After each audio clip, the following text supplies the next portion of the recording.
Hello dear students, hope so आप सभी लोग ठीक होंगे। तो चलिए आज का नया टॉपिक स्टार्ट करते हैं बेटा। जो आज का नया टॉपिक है वो है motion of a charge particle in a crossed electric and magnetic field. So earlier we have already discussed about the motion of the charged particle separately in electric field as well as magnetic field। ठीक, तो हम लोगों ने वहां पर एक plus Q charge ले लिया था और एक बार क्या किया था, इलेक्ट्रिक फील्ड रीजन से प्लस क्यू चार्ज को पास कराया था, तो वहां पर जो डेविएशन था वो निकाला था, एज वेल एज हम लोगों ने टाइम पीरियड वगैरह कैलकुलेट किया था, वेलोसिटी के बारे में डिस्कस किया था कि वेलोसिटी कम हो जाएगी या ज़्यादा हो जाएगी। ठीक है, तो ये सारी चीज़ें ऑलरेडी हम डिस्कस कर चुके हैं, but separately motion of a charge particle in electric field as well as magnetic field. ठीक, तो आप पॉजिटिव चार्ज ले सकते हैं और नेगेटिव चार्ज दोनों ले सकते हैं। Now we are going to discuss about the motion of a charge particle in a crossed electric and magnetic field. तो अब यहाँ पर जो कॉन्सेप्ट है बेटा, electric and magnetic field both are present. ठीक, तो कॉन्सेप्ट जो है, अब देखो सबसे पहली चीज कि हम लोग कभी भी इलेक्ट्रिक या मैग्नेटिक फील्ड जो कंसीडर करेंगे नॉन यूनिफॉर्म नहीं कंसीडर करेंगे। ठीक, तो नॉन यूनिफॉर्म कंसीडर करने के लिए प्रॉब्लम क्या हो जाएगी, हर एक पॉइंट पर इलेक्ट्रिक फील्ड अलग हो गई, हर एक पॉइंट पर मैग्नेटिक फील्ड अलग हो गई। तो क्या करना पड़ेगा हमको, हर एक पॉइंट पर सेपरेटली इलेक्ट्रिक फील्ड और मैग्नेटिक फील्ड बताना पड़ेगा। तो हम रीजन लेकर चलते हैं कि भाई एक रीजन है, वहां पर इलेक्ट्रिक फील्ड इतना है, मैग्नेटिक फील्ड इतना है। ठीक है, जैसे आप जानते हैं, मान लो क्या है, लखनऊ में हम हैं, तो लखनऊ का बेटा टेम्परेचर क्या है, पूरे लखनऊ का टेम्परेचर सेम मानकर चलते हैं। ऐसा नहीं है कि हम कहते हैं कि यहाँ का टेम्परेचर अलग है, यहाँ का टेम्परेचर अलग है। ठीक, मेजरमेंट अलग अलग जगह नहीं करते हैं, एक जगह करते हैं या दो चार जगह कर लिया, बट उसको यूनिफॉर्म मानते हैं। मतलब अगर 40 डिग्री सेल्सियस है तो ओवरऑल 40 डिग्री सेल्सियस फिक्स कर दिया। इन द सेम वे हम क्या कहेंगे कि मान लेते हैं बेटा कोई एक रीजन है जिसमें मैग्नेटिक फील्ड क्या कर रहा है, एग्जिस्ट कर रहा है। तो ये हो गया बेटा मैग्नेटिक फील्ड, डिनोट कर दिया मैंने, मैग्नेटिक फील्ड डिनोट कर दिया। ये मैग्नेटिक फील्ड क्या है, इस रीजन के लिए यूनिफॉर्म हो गया। तो पहली चीज, according to the principle that magnetic field must be uniform. Okay, तो मैग्नेटिक फील्ड हमने क्या काम किया बेटा, इस पूरे रीजन के लिए यूनिफॉर्म कर लिया है। Now we are again going to consider electric field. क्यों, क्योंकि हमको क्या चाहिए बेटा, मैग्नेटिक एंड इलेक्ट्रिक फील्ड दोनों रीजन चाहिए। अभी तक इलेक्ट्रिक फील्ड सेपरेटली डिस्कस किया, मैग्नेटिक फील्ड सेपरेटली डिस्कस किया, but today we will discuss magnetic field and electric field both. तो मैंने कहा बेटा कि एक काम और करता हूं मैं, दो मेटेलिक प्लेट्स ले लिए, दो मेटेलिक प्लेट्स ले लिए। ये वाला मेटेलिक प्लेट्स जो है बेटा पॉजिटिवली चार्ज है और ये वाला मेटेलिक प्लेट्स क्या हो गया, निगेटिवली चार्ज हो गया। क्या हो गया, ये वाला मेटेलिक प्लेट्स पॉजिटिवली चार्ज हो गया, ये वाला मेटेलिक प्लेट्स क्या हो गया, निगेटिवली चार्ज हो गया।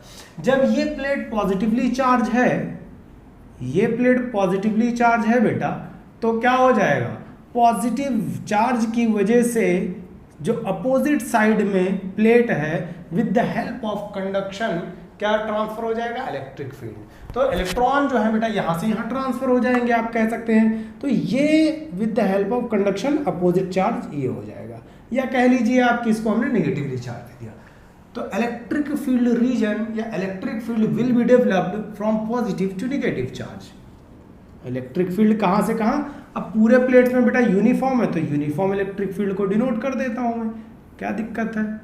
ये हो गया हमारे लिए इलेक्ट्रिक फील्ड, ये क्या हो गया, इलेक्ट्रिक फील्ड। अब मान लेते हैं कि कोई एक एक्स एक्सिस पर minus Q charge v velocity यानी कि यूनिफॉर्म वेलोसिटी के साथ मूव कर रहा है। कोई अभी आउटर रीजन में है, मैंने कहा मान लिया कोई माइनस क्यू चार्ज, मैंने माना कोई minus Q charge v velocity के साथ मूव कर रहा है। ठीक है, तो बेटा ये जब मूव कर रहा है तो क्या करेगा, मूव करते करते करते आ गया electric field as well as magnetic field के रीजन में। तो हमने कहा यहां से मूव करते हुए विद यूनिफॉर्म वेलोसिटी के साथ इलेक्ट्रिक और मैग्नेटिक फील्ड रीजन में क्या हो गया, इंटर कर गया।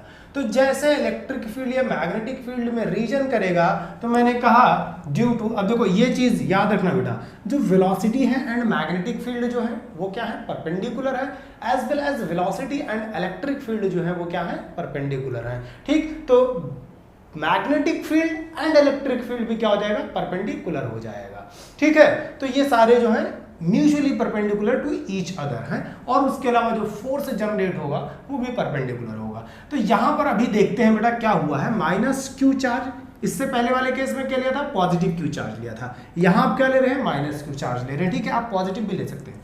तो मैंने कहा बेटा minus Q charge in a uniform electric and magnetic field में इंटर कर गया due to the electric field, due to the electric field a force will be developed. तो क्या हो जाएगा, इलेक्ट्रिक फील्ड की वजह से, due to electric field, due to electric field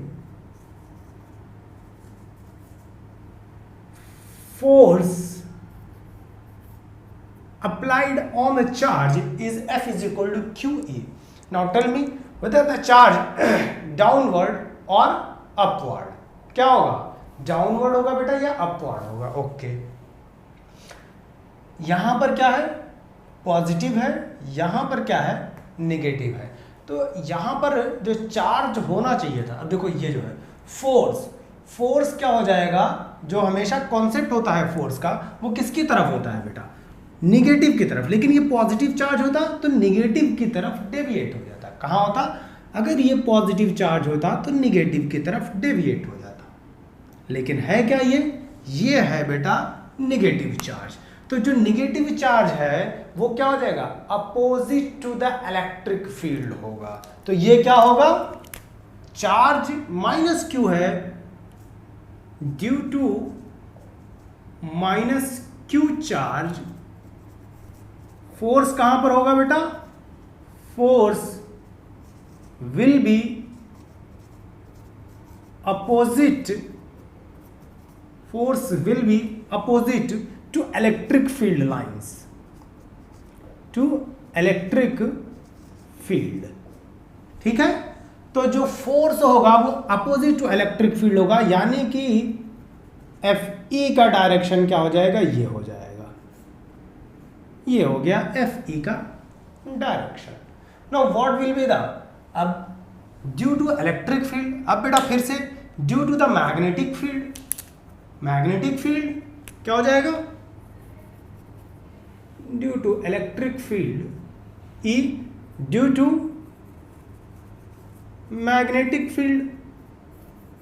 कुछ सोचना ही नहीं है, हम लोग इतनी बार पढ़ चुके हैं अब तो due to magnetic field F is equal to what मैंने पहले क्या कहा है बेटा, मैं ऑलरेडी कह चुका हूं कि velocity and magnetic field are mutually perpendicular to each other. So if the velocity and magnetic field are mutually perpendicular, तो हमारे पास जो है F is equal to Q V cross B vector, तो वी बी साइन थीटा हो जाएगा, we B sign 90 क्या हो जाएगा, F is equal to Q V B हो जाएगा।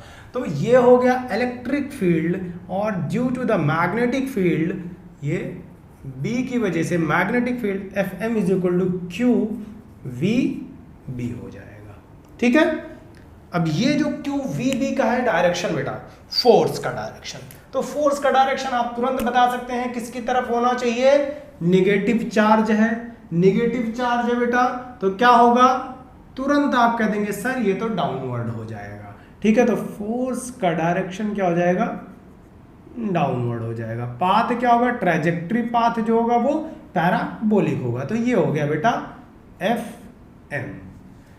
सो this is the force due to magnetic field and this is the force due to electric field regions. तो बेटा ये जो इलेक्ट्रिक फील्ड की वजह से फोर्स एक्सपीरियंस्ड हो रहा है और ये जो मैग्नेटिक फील्ड की वजह से फोर्स एक्सपीरियंस्ड हो रहा है, अगर इसी फॉर्मूले को आप थोड़ा ध्यान से देखेंगे तो आपको बहुत सारी चीज़ें ही पता चल जाएंगी, या इवन आप थोड़ा रिवाइज करेंगे। हम लोगों ने जो डिस्कस किया था force of a moving charge in a uniform magnetic field as well as force of a moving charge in a uniform electric field, तो दो चीज़ें वहाँ पर डिस्कस की थी बेटा। जब हम लोगों ने मैग्नेटिक फील्ड के बारे में डिस्कस किया था तो वहां पर हम लोगों ने वेलोसिटी के बारे में डिस्कस किया था, बट जब हम लोगों ने इलेक्ट्रिक फील्ड के बारे में डिस्कस किया था तो वहां डिस्प्लेसमेंट के बारे में डिस्कस किया था। So clearly from these two equation you can say that electric field is independent from this velocity. ये जो वेलोसिटी के साथ इंटर कर रहा है ये क्या है, electric field is independent whenever magnetic field is dependent on the velocity. तो बेटा ये वेलोसिटी जो है ये किसके लिए डिपेंडेंट है, मैग्नेटिक फील्ड में एक मेजर रोल प्ले करेगा, जबकि इलेक्ट्रिक फील्ड में वो कोई रोल प्ले नहीं कर रहा है। बट ऐसा नहीं है कि इनडायरेक्टली भी नहीं कर रहा है। हम जानते हैं जो चार्ज है इसका मास होगा तो फोर्स बराबर एक्सेलरेशन हो जाएगा। एक्सेलरेशन क्या हो जाएगा, dv/dt हो जाएगा। तो अल्टीमेटली वो कहीं ना कहीं टाइम के फैक्टर में डिपेंडेंट तो है बट डायरेक्टली नहीं है, इनडायरेक्टली है जब आप चार्ज के लिए कॉन्सेप्ट लिखेंगे। बट यहां पर मैग्नेटिक फील्ड बेटा डायरेक्टली डिपेंडेंट है क्यों, वीबी पर। अब यहां पर देख लेते हैं, हमने कहा एक एग्जांपल ले लेते हैं बेटा। हमने कहा ये मेरे लिए क्या हो गया, इलेक्ट्रिक फील्ड हो गया और ये मैग्नेटिक फील्ड। तो इलेक्ट्रिक फील्ड अपर में हो गया, मैग्नेटिक फील्ड डाउनवर्ड हो गया। तो बेटा इलेक्ट्रिक फील्ड और मैग्नेटिक फील्ड के बीच से इलेक्ट्रिक फील्ड, देखो ये क्या हो गया, इलेक्ट्रिक फील्ड और मैग्नेटिक फील्ड हो गया। अब यहां से हम क्या करें कि एक चार्ज को पास कराएं। ये चार्ज को ऐसे पास कराया मैंने, इलेक्ट्रिक फील्ड हो गया, मैग्नेटिक फील्ड हो गया, चार्ज को ऐसे ऐसे पास कराया मैंने, ठीक है। तो चार्ज को जब पास कराया तो it can be possible that the force experienced due to electric field as well as force experienced due to magnetic field are equal। क्या क्या हो गया कि हमने कहा if charge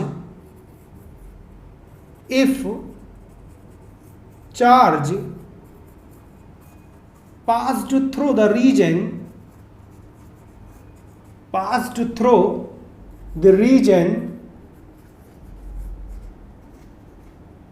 and force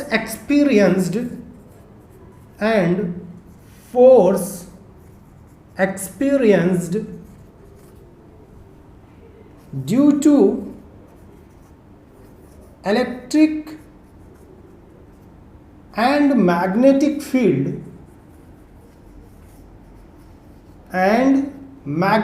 field क्या हो जाए बेटा, आर इक्वल। देन क्या कह सकते हैं हम, this equation will be equal to this equation, hence force experienced F E is equal to क्या हो गया, एफ एम हो गया, and Q E is equal to क्या हो जाएगा, क्यू वी बी हो जाएगा। हेंस Q से Q कैंसिल आउट हो जाएगा और वेलोसिटी जो मिल जाएगा वो क्या मिल जाएगा, E/B पर। So here if the uniform electric field and magnetic field are equal, if uniform electric field and magnetic field are equal means the velocity passed through the region will be undeviated। भाई जब ये force बराबर हो गया, ये force बराबर हो गया तो इस चार्ज को ये फोर्स अपनी तरफ और ये चार्ज को अपनी तरफ खींचेगा। तो दो चीजें जब इक्वली और अपोजिट डायरेक्शन में लगेंगी तो क्या हो जाएगा, जो भी चीज पास करेगा वहां से उस पर कोई फर्क नहीं पड़ेगा। तो यही काम हुआ बेटा, इलेक्ट्रिक फील्ड इक्वल है मैग्नेटिक फील्ड के, ड्यू टू दैट जो ये चार्ज पास हो रहा है ये क्या हो गया, अनडेविएटेड हो गया। Hence F E is equal to F M और वी विदाउट डेविएट हुए पास हो गया। ठीक है, तो क्या हो जाएगा, therefore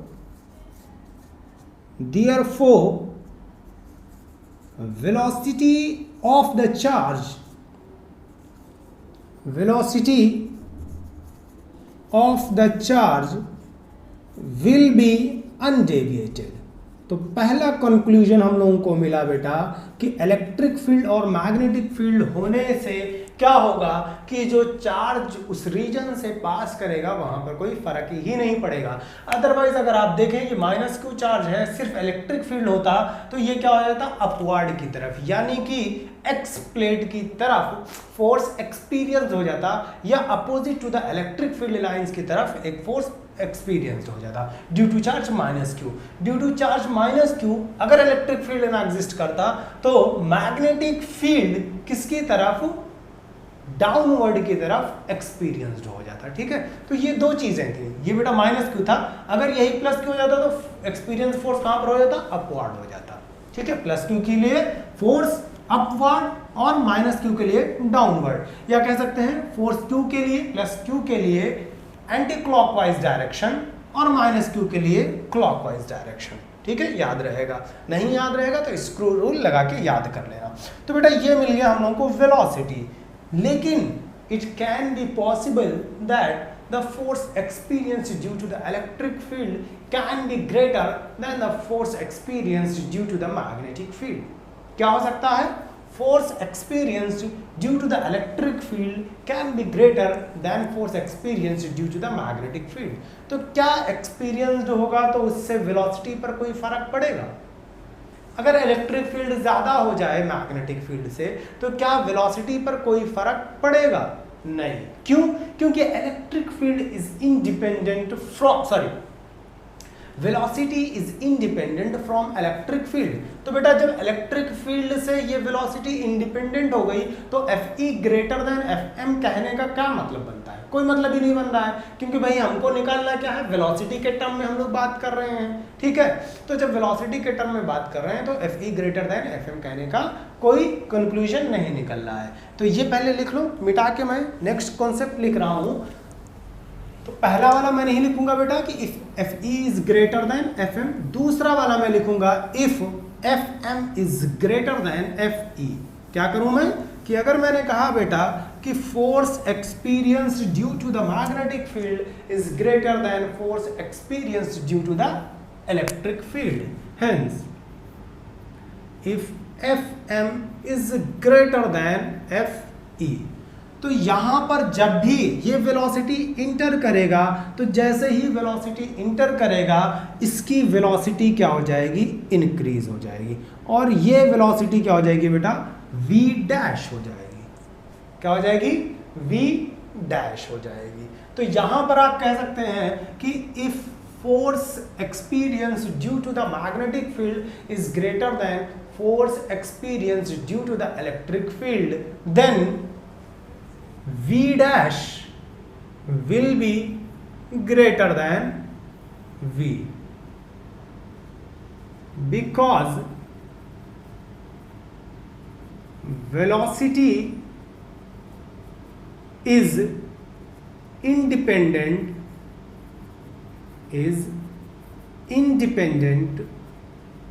from electric field, from electric field. So यहां पर क्या हो जाएगा बेटा, सो चार्ज्ड पार्टिकल में हिट द, ये प्लेट मान लेते हैं बेटा कोई एक, ये मान लिया एक्स प्लेट और ये मान लिया वाई प्लेट। तो जब फोर्स क्या हो गया, ज्यादा हो गया, जब फोर्स ज्यादा हो जाएगा तो v डैश क्या हो जाएगा बेटा, जाके इस x प्लेट पे हिट कर देगा। ठीक है, सो v dash is greater then v, so the charge particle में हिट x प्लेट, में हिट x प्लेट। दूसरा केस भी ले ही लेते हैं बेटा, भले ही वेलोसिटी पर डिपेंडेंट ना हो बट ये तो पॉसिबल हो ही सकता है कि force experience due to the electric field क्या हो जाए, ज्यादा हो जाए। तो हमने कहा if F E is greater than F M, ठीक, तो एफ एम की वजह से फोर्स क्या हो जाएगा, यहां पर अगर रिलेशन निकालें तो बेटा ये ई अपॉन बी दोनों तरफ लिख लेते हैं, ठीक, तो ई ग्रेटर देन ई डैश हो जाएगा, या अल्टीमेटली मैं सीधे यही कह दूं, छोड़ो, V greater than V dash हो गया। कब होगा ये? जब force experienced due to the electric field होगा, क्योंकि यहां पर जो फोर्स लग रहा है ये कम हो गया, तो ये इंक्रीज नहीं कर पाएगा वेलोसिटी को, and we know that electric field is independent from velocity. तो जब यहां पर एंटर करेगा तो ये वाला चाहेगा कि फोर्स इंक्रीज हो जाए, बट फोर्स तो इंक्रीज होगा नहीं, क्यों? क्योंकि ये वाला फोर्स ज्यादा है, तो जब ये फोर्स ज्यादा है तो वेलोसिटी इसकी वजह से क्या होगा? इंक्रीज नहीं होगा। Hence v will be greater than v dash. तो यहां पर जब फील्ड में एंटर करेगा तो वेलोसिटी कम हो जाएगी और साथ में एक्सपीरियंस्ड फोर्स क्या हो जाएगा? ज्यादा हो जाएगा। और इस केस में बेटा क्या हो जाएगा हमारे लिए? चार्ज पार्टिकल में hit the y plate, sorry ये y प्लेट है बेटा, और यहां पर क्या हो जाएगा? चार्ज पार्टिकल में हिट एक्स प्लेट। ठीक है, तो इतना जल्दी से लिख लो। और देखो यहां पर क्या हुआ है बेसिकली कि अब ये जब कम हो गया तो ये ऊपर की तरफ गया है, इस पर हिट हो गया। अगर ये कम हो जाए बेटा तो ये इस पर आ जाएगा। ठीक है, इसमें कोई कॉन्सेप्ट वाली चीज है ही नहीं, आपको क्लियरली दिख रहा है कि फोर्स किसकी तरफ अगर ज्यादा है, जिसकी तरफ ज्यादा है उसी की तरफ वो क्या कर देगा? उस प्लेट को हिट कर देगा। ठीक है, सो चार्ज पार्टिकल में हिट द एक्स प्लेट। अब तीसरे वाले केस की बात कर लेते हैं बेटा, जिसका मेन पर्पस यानी कि इस यूटिलाइजेशन के लिए, जिसके लिए हम लोग कुछ इस तरीके से इलेक्ट्रिक फील्ड और मैग्नेटिक फील्ड बनाते हैं। देखो यहां पर तो आप कह सकते हैं भाई ये वाला कॉन्सेप्ट जो था v dash greater than v, अगर आप मैग्नेटिक फील्ड इलेक्ट्रिक फील्ड ना भी लेते तो भी v dash greater than v मिल जाता। ये v greater than v dash अगर आप मैग्नेटिक फील्ड ना लेते तब भी मिल जाता। यानी कि सेपरेटली ये किसके लिए है? आप कह सकते हैं मैग्नेटिक फील्ड रीजन के लिए है, ये क्या है? इलेक्ट्रिक फील्ड रीजन के लिए। तो इलेक्ट्रिक फील्ड और मैग्नेटिक फील्ड रीजन में साथ में लेने का क्या मतलब हुआ? फिलहाल तो कोई मतलब नहीं बना, बट जो अब बात करने वाले हैं वहां पर बेटा ये मतलब जरूर बनेगा, और इसी के लिए हम लोग यूज करते हैं। तो हमने कहा v is equal to v dash. जब v is equal to v dash हो जाएगा तो v की वैल्यू कितनी है? e अपॉन b है। सो v कैन से ना तो e ग्रेटर होगा ना b ग्रेटर होगा, e will be equal to b हो जाएगा, and hence the velocity will pass through the region without any deviation. तो अनडेविएट होकर पास कर जाएगा। ठीक, अब अनडेविएट होकर पास होने से क्या फायदा होगा? तो बेटा देखो, अब मान लो कई बार आपके पास बहुत सारे आयंस हैं, ठीक है, फिजिक्स छोड़कर थोड़ा हम लोग कहाँ पर जाते हैं? केमिस्ट्री में। तो हमने कहा बहुत सारे आयंस हैं, या हमने कहा बहुत सारे मास हैं जिनके आयंस क्या हैं? डिफरेंट हैं। तो जब आयंस बेटा डिफरेंट हैं तो आपको क्या करना है? सेलेक्ट करना है कि सेम आयंस आप एक साथ ले लें, और जिनका आयंस डिफरेंट है, जिनको आयन डिफरेंट है उनका क्या करें? अलग कर दें। ठीक है, छांट कर बराबर कर दें। तो भाई ऐसे हमको क्या करना पड़ेगा? हमने कहा बेटा कि जो आयंस सेम होंगे अकॉर्डिंग टू दिस प्रिंसिपल उनकी वेलोसिटी भी क्या हो जाएगी? सेम हो जाएगी। तो हमने कहा जब जिनके आयंस सेम है, जो आयंस सेम है उनकी वेलोसिटी सेम हो जाएगी, तो उस आयंस के लिए सिर्फ हम लोग इस इलेक्ट्रिक फील्ड रीजन को सेट करते हैं। यानी मान लो कोई एक आयन था, उस आयन के लिए हमने कहा इलेक्ट्रिक फील्ड और मैग्नेटिक फील्ड बराबर हो गई। रेस्ट ऑफ द आयंस जो मास में प्रेजेंट होंगे उनके लिए इलेक्ट्रिक फील्ड और मैग्नेटिक फील्ड बराबर नहीं होगी। तो उनके लिए इलेक्ट्रिक फील्ड और मैग्नेटिक फील्ड बराबर नहीं हुई, तो कुछ आयंस के लिए इलेक्ट्रिक फील्ड ज्यादा हो गया, कुछ आयंस के लिए मैग्नेटिक फील्ड ज्यादा हो गया। तो बेटा जब इलेक्ट्रिक फील्ड ज्यादा हो जाएगा तो वो वाले आयंस जाके यहां पर टकरा जाएंगे, और मैग्नेटिक फील्ड जिनके लिए ज्यादा हुआ वो वाले आयंस यहां पर जाके टकरा जाएंगे। तो जो जितने भी मासेस का आयंस सेम रहेगा वो बिना डेविएट हुए पास हो जाएंगे। क्या हो जाएंगे? बिना डेविएट हुए पास हो जाएंगे। तो बेटा इस तरीके से हम उन आयंस को क्या कर सकते हैं? फिल्टर कर सकते हैं, जिनकी हमें नीड थी। तो ये यहाँ पर हम लोग क्या काम कर सकते हैं कि यहाँ पर इसको एज एप्लीकेशन यूज कर रहे हैं कि हम आयंस को बेटा फिल्टर कर रहे हैं, और आयंस को फिल्टर करने के लिए हम यहाँ पर कह सकते हैं this is also known as velocity selector. तो ये जो पूरा कॉन्सेप्ट है ये आपके लिए क्या कहलाता है बेटा? वेलोसिटी सिलेक्टर कहलाता है। वेलोसिटी सिलेक्टर कहलाता है। ठीक है, तो यहां पर क्या हो जाएगा? जो भी वेलोसिटी है अनडेविएट होगी, अनडेविएट होगी। जब बेटा अनडेविएट होगी वी कैन फिल्टर, किसको फिल्टर? सेम वेलोसिटी वाले आयंस को फिल्टर कर सकते हैं, और ये क्या कहलाता है? वेलोसिटी सिलेक्टर कहलाता है। ठीक है बेटा, समझ गए? तो ये इसका मेन एप्लीकेशन था। तो जो ये कॉन्सेप्ट हमने पढ़ा है यही सबसे ज़्यादा इम्पॉर्टेंट है इसमें। तो अगर आपसे कोई पूछे कि व्हाट इज द एप्लीकेशन और what is the utilization of moving charge in a crossed magnetic and electric field, so you can say that we can filter the velocity which have same, ठीक है? So we can filter the same velocity or we can filter the same ions। तो जो ions same हैं उनको हम filter कर सकते हैं, ये इसीलिए वेलोसिटी सिलेक्टर कहलाता है। तो फिलहाल इतना लिखिए आप, और उसके बाद हम लोग नेक्स्ट केस के बारे में डिस्कस करते हैं।